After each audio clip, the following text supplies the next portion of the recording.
What if you could consistently land high ticket clients on LinkedIn without posting every day, spending a dime on ads, or cold messaging strangers? That's exactly what my guest today, Charlotte Ellis Maldari, helps business owners do.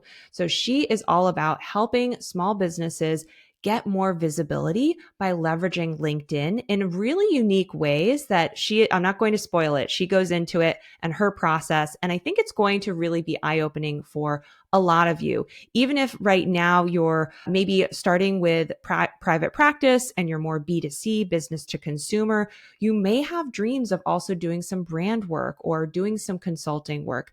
Those can be really great additional revenue streams to bring into our businesses to even things out. And as we'll talk about, that kind of work can actually even spill into and make your private counseling clientele, it can really even enhance that work that you're doing. So we're going to get into it, but let me give you a little bit of background about Charlotte. So Charlotte Ellis Maldari is the founder of Kaffeen, a consultancy that helps creatives, consultants, and small agencies win high-value clients using systems, not hustle.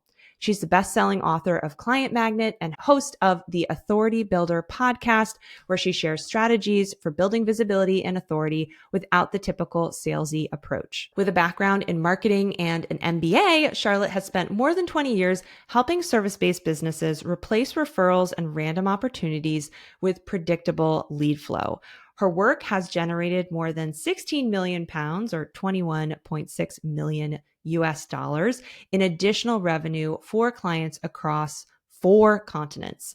She's also a guest lecturer at leading UK universities, an international speaker, and a trusted advisor to some of the world's top creative agencies. She's also a lot of fun and very down to earth, and I think you're really going to enjoy our conversation. So let's get into it. Hi, Charlotte. Welcome to the podcast. I'm so excited to have you here. Thank you so much for having me, Whitney. Yeah. So we are actually in a mastermind together. And so we haven't actually connected in that mastermind yet. Like we're in it, we're learning about all sorts of stuff. And I'm glad that we're getting to collaborate outside of it now and share everything you have to share with our audience today. Yeah, absolutely. I'm here in London in the UK, so I'm a slightly different time zone. Our mastermind calls fall around my school pickup time, so I'm not always super present for the whole thing. And but so many like-minded people in there, and I'm really glad to be getting to know you better. Yeah, absolutely. We were chatting before, and it's always the case where it's like all the good stuff starts coming out. And it's okay, let's hit record. So we have so much in store for folks today. And so you help businesses build their authority, business owners build their authority so that they can scale without the hustle. And specifically, you focus on leveraging LinkedIn for this. And we were talking before we hit record, like there's so many different applications for what you're going to talk about. So even if we have private practice owners listening in today where maybe you're not spending so much time on LinkedIn, I think this episode is really going to open up some opportunities and different ideas to be thinking about broader marketing for your business, even if you are just doing counseling, seeing clients and patients, but especially too for consultants or people who are more B2B at this point. I think this is going to be very resonant for them as well. Yeah, absolutely. Just keep an open mind about it, because I think there's so much more that's applicable to businesses that you may not even consider could be using this. Yeah, absolutely. So let's just start there. What's the biggest reason that LinkedIn isn't converting into clients for most business owners these days? Yeah, absolutely. I think that the answers to this are so manifold, but if we just take a step back, I think that a lot of people consider LinkedIn as a platform for finding jobs, and a lot of people consider it a platform they're not really sure what to do with it, frankly. And they're like, hang on, I don't share my kids, but what do I share? If I talk about my case studies, it's boring. Like it's like this social media platform that no one knows what to do with. And as you mentioned before, just in the green room beforehand, you were saying, I don't really like the app experience. Can you tell it's owned by Microsoft? Like it's the user. It makes sense now, right? Like the user experience, like even on the site itself, like I have some issues around it. But to be honest, I think that the things that are overlooked and underused, well, TikTok's so hot right now, or like Instagram's much more aesthetically pleasing, like people tend to overlook the less sexy stuff. To me, that's where the opportunity lies. A bit like some of the richest business owners are the ones who have the really unsexy business. Like the vending machine franchise or something. It's like, I was like thinking, oh my God, it's even worse than that. I was thinking like sanitary towel disposal units. Like who wants to go into that industry? Yeah. But they're probably absolutely killing it. So anyhow, just took that down a really horrible thought passage. But basically, LinkedIn is just one of those platforms that people don't really know what to do with it. They feel icky when they're there, and it's quite hard to navigate and do things with. Plus, so many people have a massive aversion to posting content. I know I do. I don't know if you relate to that. It's been, I think pretty much since my first kid was born 7 years ago, I think I've posted maybe 10 things on Instagram in grand total over that period of time. And somebody coming from a creative background and a design agency background, that really was my thing. It was like my journal visually. LinkedIn wise, I also really hate posting. I'm showing up and doing it now, but actually the way we implement LinkedIn for ourselves, because for 9 of the last 10 years, that's been our sole source of clients for Kaffeen as a business, but also on behalf of clients, is very much about one-to-one conversations at scale rather than posting, like using the megaphone and shouting into the black hole and the void. And I probably should caveat that also, we are not a LinkedIn agency specifically. We focus here at Kaffeen on, we basically help founders of service-based businesses. So coaches, consultants, agency owners, and much, much more who want to grow without burning out. And primarily they're service-based businesses. They tend to serve other businesses. But honestly, if they can identify their client on LinkedIn, then we can help them to implement it for that use. But overall, we help people to build visibility, authority, and then a steady pipeline of clients. And for us, this initial stage of working with LinkedIn, I'm going to be showing a link later to a training that I think might be helpful for your audience. But that is really about laying down that visibility foundation stone without having to post loads of content or spend loads of money on ads. That's our first goal for people. But often once we evolve beyond that, we're working with them on authority building things. So like writing a book or creating a podcast and making that the center of all your marketing material that comes out. Which I think for so many people listening is probably just like a sigh of relief. Okay, we're not going to talk about another platform that I have to start posting and like just creating this churn of content constantly into the machine that just goes never to be seen again. Yeah. Absolutely. Go ahead. Oh, I was just going to say, like, I am like the queen of efficiency. That is like my middle name would be efficiency. Like I'm obsessed with it. And I'm also a working mother. I own my own business. I've got 2 kids. I work part-time. Like I'm going to be the last person to get on the content hamster wheel. So that is absolutely never what I would advocate for. And in many ways, I would say the system that we help people set up on LinkedIn is a lazy way actually of starting conversations and getting in front of the right people and being connected with the right people. So yeah, just to put your mind at ease, I'm not going to tell you to do more stuff. Right. Going to take it off your plate. Yeah, that sounds wonderful. The lazy way of doing anything when it comes to marketing, I think is the way most people Get you back to your day job, right? Yeah. Like I just had this conversation with somebody else recently. They're a strategist who works with really big, like really hot right now startup brands that have received like Series A, Series B funding. And he says he thinks the difference between the businesses that then do well versus the ones that don't is the difference between a founder realizing they need to spend about 80% of their time on marketing and sales in an initial period of a business. It's like, the thing is, no one apart from me, who literally graduated in marketing probably, and people like me, ever start their business just to do marketing. And I do that because that's what I do, right? Like most people like found an agency to create beautiful design and brand and websites, or you found a psychotherapy practice to help people through talking therapies, nutritionists, etc. Like we never start our businesses to do the marketing or the HR or the finance. Like it just ends up, we wear all these hats. And I'm very much focused on, low cost and time efficient systems to remove some of that load. Yeah. And I think it can be a real distraction, honestly, when you're getting started. I think the barrier to entry on getting a social media account up and posting is very low. And so I think a lot of business owners feel like, okay, I need to be spending my time marketing. So I'm going Yeah. to just do the work that everyone else has done and get posting. And it's really taking you away from some of these more authentic connections that are going to yield a much higher ROI, especially in the beginning. I can even say from my own experience starting my own business, I built my clientele first and foremost from more of these smaller conversations, not by just posting content on LinkedIn or whatever platform. Absolutely. It's the Yeah. one-to-one personal invitations, right? Like that's what works best. And everything around human connection and conversation and yeah, and if it's great when you're starting a business, when you're in the scale mode and you know that's working for you, it's helpful to find ways of doing that at a greater scale. And that's another way of looking at what we do. Yeah, because I think it probably for a lot of business owners, it can feel like that sounds like a lot of work too, having a lot of conversations and all of that. Or maybe it just feels really uncomfortable to be thinking about this idea of it. So let's talk about what does it actually look like for you when you're helping your clients to attract these more high ticket clients on LinkedIn without having to do this content and spending a lot of time even in these conversations. Yeah, absolutely. For most of the people who are tuned in today, I guess, especially because they've worked with you or aspiring to work with you, they are somewhat digital marketing savvy. They may well have a lead magnet of some kind, even if you're working with consumers rather than businesses.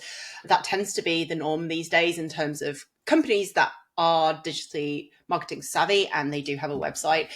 So what we effectively do is one of the beautiful things about LinkedIn is you're able to we use a paid tool on LinkedIn called Sales Navigator. That's what we encourage people to do. Best money I spend in my business all year. It's less than $1,000. And that was the reason that I didn't have to spend money on ads for 9 of the last 10 years in business.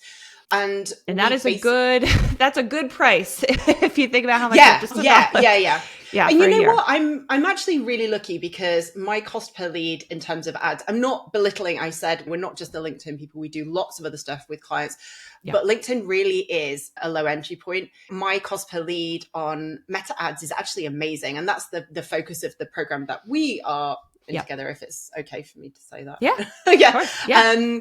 But and actually a lot of the other people who join the course are so jealous of the price that I get people in at. But the problem is that the targeting, you're depending on somebody else's algorithm to do the targeting. And when you're really, really clear on who you want to work with, or you're at an earlier stage of business, LinkedIn isn't something you can scale easily beyond a certain point, but for solo or practitioners or small businesses, it's an excellent way of being able to handpick an audience of people that you want to reach out to. So we really encourage when we work with clients. We do use automation, but a lot of automation practitioners kind of like come in and just don't really put a lot of thought into things. One of the things that I describe myself as is a bit of a Sherlock Holmes around like demographics and psychographics and really getting to the root of who your clients are, what traits they have in common. We realized, for example, for one of our clients, she tended to work best with people who worked at Google. She found this pattern in terms of the businesses she was working with. They tended all to be founders who'd previously worked at Google.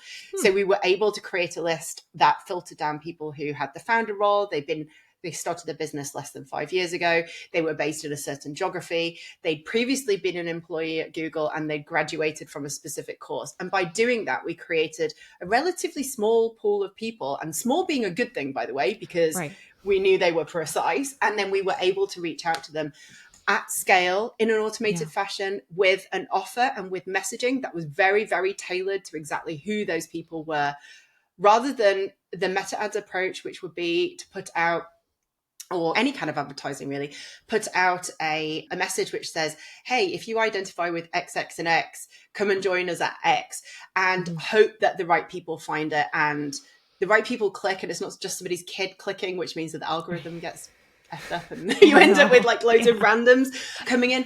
But this allows you to have those one-on-one conversations with exactly the right people. Where the automation comes in is the message that we send out is very much focused on customized to exactly who this person is, offers them a lead magnet that we know is high value. It cannot be like a sales call. It cannot be like, here's a 5-point checklist that doesn't offer any real value. We need to be focused on really doing customer listening in advance, understanding clients' pain points and responding to those with some kind of lead magnet that offers a different level of connection. For example, one of the things that's working really well for us right now is we do a weekly live training, which I take every Tuesday at 2 p.m. UK time. We're going to be shifting it, so it's better for our Pacific time clients soon.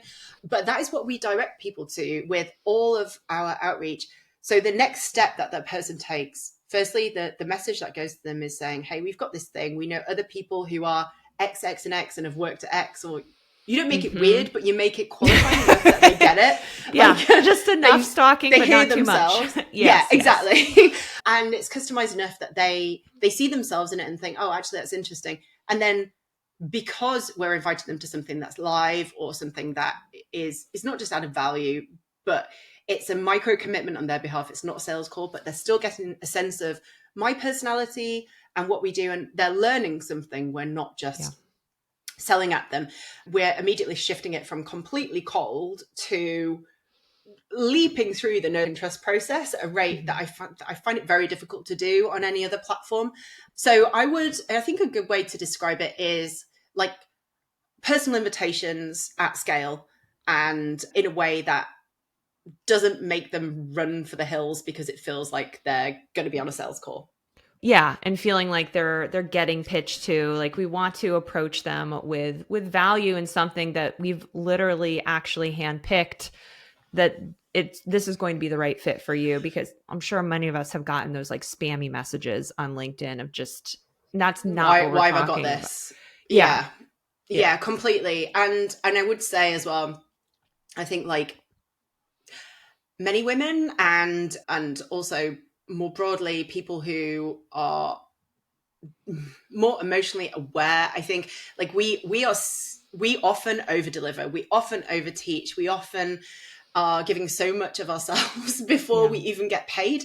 And I'd say a lot of the feedback we're giving clients and a lot of the feedback I'm getting from my own coaches is often around, you need to be actually giving them less at that point. But for me, it's a point of principle that you want to leave somebody with a good sense of who you are and also value for their time. And I think as long as there are two things we focus on when we're setting up a campaign for clients. Number one is precision targeting.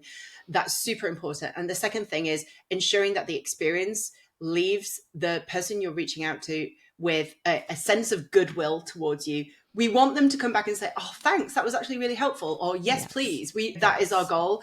And if we're at any point we're not hitting, because we have some like very clear kind of structures that we know do tend to work that way, but if any way it's deviating off of that, we get to above a certain amount of no thank yous or why are you getting in contact with me, we know something needs to pivot, and we do that. We don't just continue to send something out. Okay.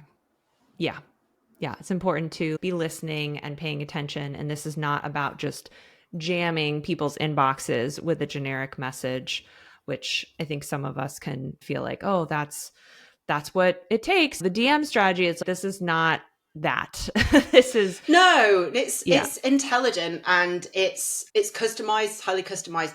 But I think no bones about it. It's putting yourself out there. And then I know we talked in the pre-chat about what shifts do you see in clients once they start using your approach consistently. The thing is that so many people, before they do this, they're not doing any particular marketing outreach consistently. They may be doing marketing or what I would call brand awareness by talking to the people who already know them, which is great, but it does not grow the pool of people that you're talking to. And I think we need to be really clear, unless you serve a niche of 100 people and they're already all in your email list, you always need to be reaching, like being visible to more of the right kind of fit prospects. And if you're seeing business slow down and you think you've exhausted that niche, then you'll need to look outside of it.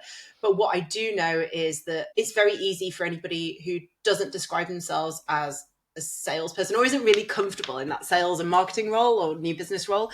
It's so easy to be avoidant of this. And even for me, and I love this, like if I'm about to get my period, or if I'm like not in a great place mental health wise, or my self-esteem is on a low for whatever reason, this is the first thing that goes is I do not want to reach out to people and put myself on the line and risk rejection. And I think that is the biggest shift for most clients, is knowing that regardless of how they're feeling, regardless of whether their kid is home from school sick or they're on holiday or they're super busy with existing clients, they know that there is something happening in the background that Yeah. is widening the audience, widening their visibility, the people that they're reaching, safe in the knowledge that regardless of how you feel about the word funnel, we know that most marketing business models are like an inverted pyramid, right? You have to have 100 people come in the top to get one person out the bottom as a client. And so we need to be topping up that top part all the time. Yeah. And I really love that you brought in just like that energetic mental health kind of aspect to it, because I completely agree. If I'm not feeling good, those things that are requiring me to like get some gumption and kind of put myself out there, like those go. And I agree, having a system that kind of takes the emotion out of it for you, because at one point you had input on targeting those people. At one point when you were feeling maybe a little bit more powerful and more in your element, you crafted that message, you crafted that lead magnet. So those things still are true and valuable and wonderful. It's just that not 100% of the time are we feeling super confident in our businesses to be sending those things out. But it doesn't mean that they're not valuable. It just means that, like, right now, I don't really feel like facing rejection. I don't feel like putting myself No, out there. no. But you still need it. Yeah, absolutely. And you know what, as you're talking, I'm thinking there are times when I'll look back at work that I've done and be like, why do I even do this? It's rubbish, or I should never put that out there. And it's weird. It's almost, and it's not, by the way, but it's almost like you can't even get back to the headspace that you were in at that point. And it's very difficult to, sorry, I'm just going to switch the light on because there's a massive storm just come over me here in London and it's gone super dark all of a sudden. So yeah, you're constantly, I think, reflecting back on and challenging your own judgment at different points when maybe you had complete conviction in it. And I also think, I was just having this conversation with a colleague a couple of hours before our call. It's not the human way to put yourself in a position that might alienate yourself from the pack. We know this about ourselves, right? We are like way before recent history. We live in packs and we do everything we can to not stir things up and not risk alienating ourselves. And you take it back to the basics of how we've been built. Like anything that risks you not feeling safe is something you will naturally avoid. And it takes so much courage to have your own business every single day. It's not the decision to start a business. It's the decision to keep going. Yeah. And when people said starting a business is really hard work, starting a business is not hard work. Doing the little things that on paper, I've got my to-do list here. They're just like little check boxes.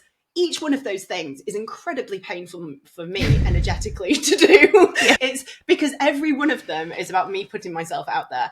And I think anything we can do to take that out of like I forget which way around it is, the system one, system two thinking, but like the thinking where you have to rationalize it and consciously do it.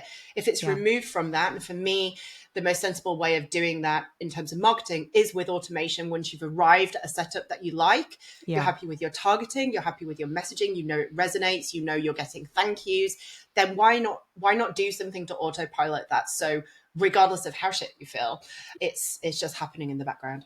Yeah. Yeah. I think that's just such a powerful way to think about it. And I think for so many business owners, these like individual conversations, they can be so much more powerful than trying to shout out to the world. But how do we manage the energy that it takes? And there you go. It's about setting up the systems and taking it out of it being something that requires your energy and emotion, and saying this is a system that's running. And so once people have this initial conversation, this offer to the contact, maybe there's some thank yous and all of that, but then does it shift off of LinkedIn into now the email marketing and nurturing, or is there still some conversation that sometimes happens on LinkedIn? Yeah, so this really depends on your capacity. Our goal for most people is to set up a LinkedIn system that is directing people towards a lead magnet, which is normally hosted on your own website. And then that person would go into your email service provider, and then the conversation will continue on your own territory rather than your rented territory, because they need to be really clear. This isn't about just I'm going to come to this in a second, but LinkedIn, albeit like the algorithm perhaps less sophisticated than other social media platforms, it's still rented space, right? You don't own it. So it's not something we want to depend on wholly over the long term. But that doesn't mean we don't have more than one shot if the person doesn't do the thing initially. I see typically, just so you know, like about in my own campaign, which has been fine tuning for a really long time, about 50% of people become a connection after I reach out to them. And then of those, about, I'd say 25% of the original number go on to grab the lead magnet, whatever that might be at this time. Right now, it's a free live training. That is after a lot of fine tuning. That's not results you could expect immediately, but in terms of return on investment and time and energy, it's the best that I've found across anything.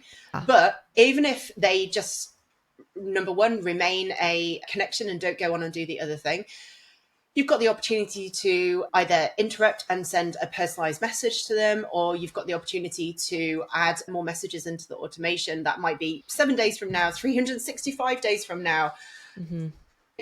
Or as and when things happen. Plus, there are so many other incredible tools on LinkedIn. If anybody listening to this, and I hope the majority of people do because they know you, they have an email newsletter.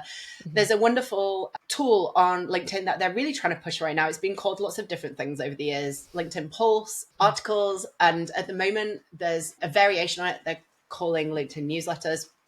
And it's basically where I repurpose our email content. And I know I've got like nearly 11,000 followers on LinkedIn. That's roughly double the number of people in our email list. So I know when I send out my email newsletter as a LinkedIn newsletter, it's more likely to get in front of about double the audience. And not all of those people overlap, by the way. More than like double the audience if I send on LinkedIn newsletter. The really cool thing is it also pushes it to people's inboxes. So it actually comes up like a newsletter in your email inbox, not your LinkedIn inbox. So there's some really cool other things that are often really overlooked that allow you to be visible and show up and remind people perhaps the lead magnet you sent them wasn't quite the right fit. But if you're repurposing your usual email that you would send out on Kit or MailChimp and you just popping it into LinkedIn newsletters, you've got another shot at getting them to take that call to action. That's just one example of it. If you host events or if you speak at events, I mean, there are so many other ways in which can be implemented. Most people, I find, they set up the first thing and that keeps them busy enough that they're like, no more, thank you.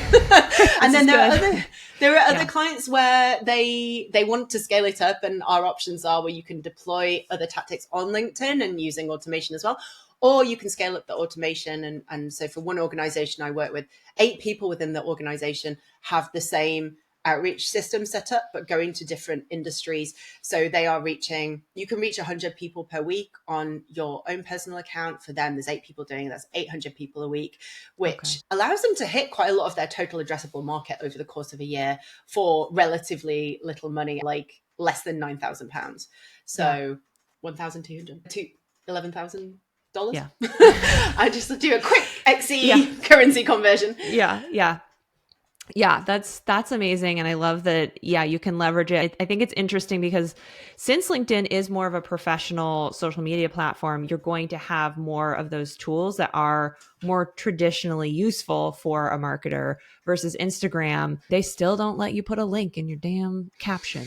So it just doesn't really help us. It's really not designed, in my opinion, like Instagram, Facebook, fine, but there's only so many people on Facebook.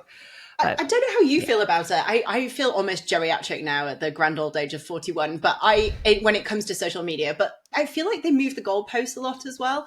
I like consuming on Instagram. I find it overwhelming to share on there because I feel like I'm always doing something slightly wrong, or I'm doing the thing that I was told to do last year, but actually now that's not the thing anymore. And there is so many different ways to share. And not to mention the punishing algorithm, which I think even the people who spend the most and do all the right things and get the blue tick and they have the big audience, they still get penalized for that. But I'm not saying I don't use Instagram and Facebook. For me, it's one of the platforms where it makes sense to pay to play rather than to be serving the algorithm and being a slave to content creation. So these are the decisions I make in the selections about my own kind of like marketing makeup. And Right. I think it's important just to reconsider what might make up your marketing mix rather than just take for granted it has to be Instagram. Exactly. It really has to be based off of a lot of different things, your goals, your comfort level, and then the people that you're trying to reach and your kind of budget and what stage of business you're in and all of that. But this is, I think, was really enlightening to just see how LinkedIn can be viable and valuable. And I think one other thing that we had talked about before we hit record was this fact that authority building, even with like your consulting clients, or maybe you're doing more B2B, how that authority building can then trickle over and help improve the work that you're doing, the charges, the prices you can charge to more of your business to consumer, your B2C, like your private counseling clients, for example. You mentioned that Yeah. you've seen that people can, that authority that you're building in one place can actually benefit other parts of your business as well. Yeah, absolutely. I often find most people that I come into contact with, especially if they are pivoting from being an employee to becoming self-employed, whatever part of that side hustle to main gig kind of process they're in, or if they are an ambitious practitioner of some sort, they tend to have a kind of dual target audience anyhow. So I've mentioned a couple of examples when we were chatting just before, one of them being a colleague of mine who is he's a physical therapist, but he's also a trainer in a specific area of other physical therapists, and he is well renowned in that area. And so he does still have private practice clients, but a lot of those private practice clients have come to him because they know he is the man that other PTs turn to. And so I would say that it's worth considering what the value would be, even if you don't aim to train up your peers, but considering what the value might be of owning your own authority in your space. Because I know if you've started your own business and if you're good at what you do and you already have clients, you are probably have a lot more. What's that? Huge bolt of lightning just went across the sky, and I try to ignore it. It's so weird. If you hear thunder, that'll be the reason why. But yeah, like owning your authority. Like so many people are just like, oh no, I don't have enough experience to do that classic, and I'm just going to be quite sexist now and say it's that woman thing of I don't know what the stat is, but men will apply for a job when they can do 30 or 40% of the tasks. Women only do it if it's over 80%. It's like we underestimate, and as minorities across many different areas, or the kind of overlooked people in many different areas, not the dominant players in a space, you often underestimate the value you bring, the results you help to achieve on behalf of your clients.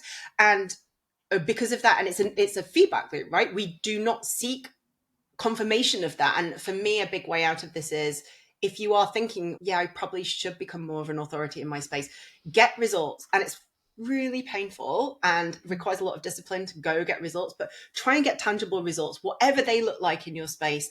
And a bit of a backstory, I come from nearly 2 decades of working with creative agencies. That means 2 decades of design and branding agencies telling me, oh, it just looks really good now, that we can't get results for that. I'm like, no, somebody hired you to do a rebrand because they needed commercial impact. They needed a listing in a particular supermarket, or they wanted more sales on their website, or they spent that money for a reason. Yeah, exactly. Brand recall, all these things are measurable. So think about what are the tangible things that you measure, make sure you're capturing that. And then you've got that little folder of stuff when every time you're doubting, should I be an authority? You're able to turn back to it. I can't have a folder on my desktop where I just screenshot all of this stuff and I call it good stuff. And on those low days, which I just described, I'll just look really morose, listen to some sad music and look through it and remind myself, actually, I'm pretty good at what I do. Yeah. But I think just on that kind of note of authority, part of what we do after we move people out to the visibility layer, which is often what they come to us for, which is why LinkedIn is an entry point for us working with a lot of clients. Mm-hmm. We're then helping them to understand what makes them distinctive. And a big part of that process is customer listening and prospective client listening, and then digesting that information, then putting our spin on it, understanding what is in your spin, understanding What is the unique angle that you want to bring? Where do you aspire moving forward into? Yeah. Really getting to the crux of what your tone of voice is. And I work with an absolutely phenomenal copywriter who really helps to dive into that. And again, we talked about some of these experiences of working with external suppliers feeling a little bit like personal therapy. This is definitely one of them, where working with somebody on your messaging, when they do it really right, can feel a bit like, oh, I feel so seen. Yeah. But it's so powerful because once you've done that, you know how you're going to show up, you know what your special sources, what is unique about you because you know it, but also your clients have told you, and you're speaking to your prospective clients, what are the challenges they face. All this knits together and can become something really powerful that feels very authentic, but very much about positioning you as an authority. For our clients, that often looks like either a book or so something much more heavyweight than a normal lead magnet, a book or a podcast where they're doing, yes, some guest episodes, but they're also doing a lot of solo podcasting. And it's amazing, actually, if you have that kind of formula and you have that kind of understanding of how that fits together, it's amazing how almost formulaic and low lift it is to create something that really positions you as an authority. Plus, it's such an amazing source of, I know I talked about not having to post content, but it's such an amazing source of all your marketing materials moving forward, because you do the hard big thing. I mean, still the email newsletters and all of that, you still, but everything else trickles down. You tackle it at scale, then you can segment it down into a whole year's worth of content. Like, it's incredible. And then as another thing, out of sight, out of mind, you schedule it, you get it done. Like, you don't have to think about it too much. You can focus on doesn't mean you don't do any marketing. It means you can focus on the reactive stuff. You can focus on the opportunities that raise themselves rather than thinking, oh my God, another thing I've got to do.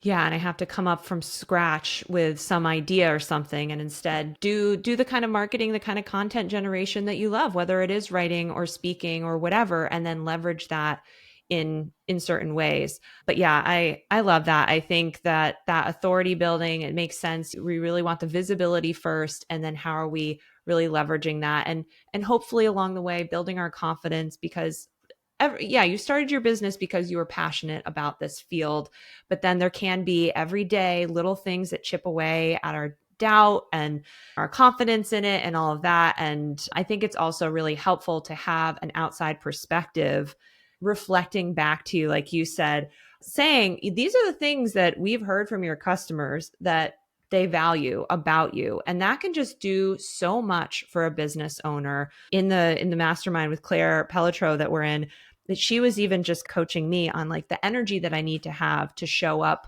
in my business can make such an impact. So getting that external reflection and coaching around it is super helpful. And so I would love to ask, so you do coaching, and so the kind of work that you do for folks, so who might be a good fit for the one-to-one coaching that you do, and or your free training, or like where to start? Yeah, absolutely. So if you just want to know more about this, you want to get a bit further into the weeds on what it looks like to use LinkedIn, really recommend coming along to that free training. I think the URL is caffeen.co/free training. Yep. But I'm sure it'll go in the show notes, yes, right? We'll put in the show notes. We spell caffeine a little weird, just so I don't have to spell it all out and get it wrong. But then the next level up from that, and we talk about it in the training, is LinkedIn Lead Liftoff. And that is our lowest price point. It's £900 on promo, about $1,100. Cheapest way to work with me one-to-one, just to get, if you've got a lead magnet already ready to go, if you know who your audience is. And so basically it might even just be a tiny budding business, or it's more established, but you've not used LinkedIn before. Then within a 3-hour period, we get you up and running and your outreach going, and at least 6 months worth of outreach going. And it's on your terms. You're not having to work with anybody over the long term. So I'd say if you just want to dip your toe into it and you want to get something up and running, you like the idea of ticking it off your to-do list, then that is definitely a good place to start. Then the next level up from that is one-to-one coaching, which is a really good fit for people who want a bit more. They want what's in LinkedIn Lead Liftoff, but they want a bit more tailoring. They might want support around what their lead magnet looks like over the long term or initially. They might want support around the creation of a podcast or the beginnings of a book, or they might want support with creating a welcome sequence or even doing customer listening. These are all things that we advise and support people with. And that one-to-one, as the name suggests, it's very tailored based on your business needs. So we do a lot of kind of research at the very beginning that you input into, and we do too. We meet for a 2-hour kickoff call where we order everything you're already doing, what your hopes and dreams are, make a plan for the next 9 sessions together. And then each one of those sessions is very much focused on a specific outcome that is our goal for you. So you know that you're going to have achieved a certain amount by the end of the period of time. I think once you probably got it from the sense of this conversation, but I'm a very action biased person, and you do not come out of these sessions with like airy fairy kind of fluff. So what are we going to work on? What are we going to do? I don't know. Yeah. And actually I have the opposite problem. I have clients that not come back for a session, like they leave months or even like a month or 6 weeks between sessions because they have so much to implement afterwards. So yeah, you'll be in a good place if you're just looking to rethink everything, have that objective viewpoint on what it looks like for your service-based business to grow on your terms. And just touching back on your point about getting some external, that objectivity, we all need that. Like Claire uses a phrase, the cobbler's kids have no shoes or something. I can't remember. I'm probably saying it wrong now, but I need a lot of support with this. I will not do my own customer listening. It makes me feel nauseous. So I have somebody else do that for me.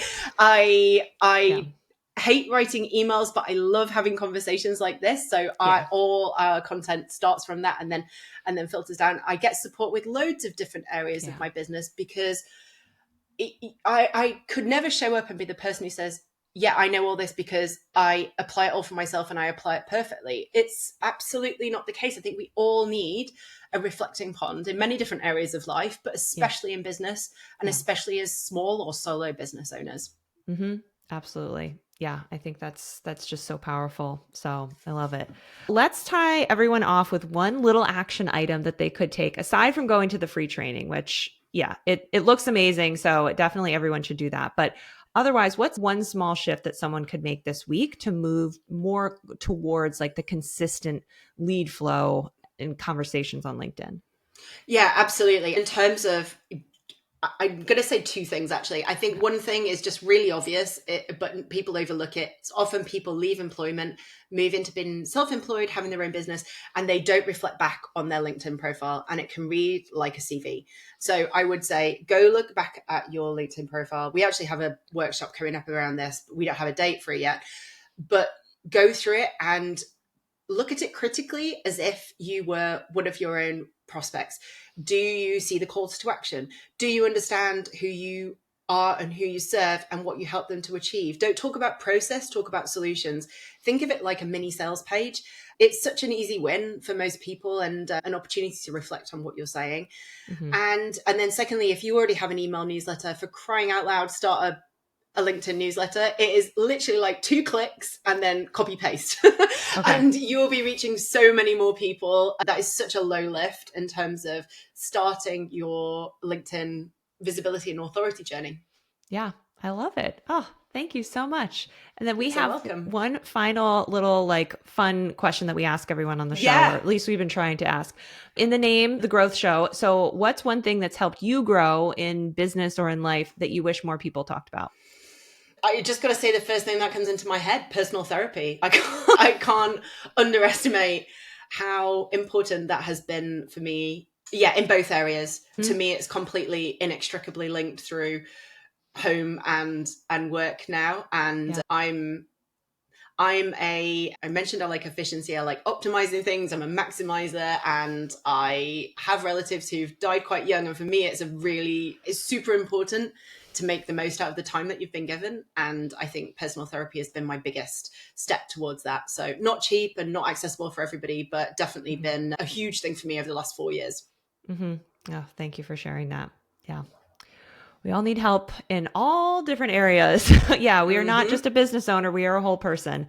And I very much resonate with that same idea of you got to make the most of what we are living right now because no day is promised. Absolutely. And I think that can be tough for business owners because we do feel like we need to just be grinding and and pressure, right?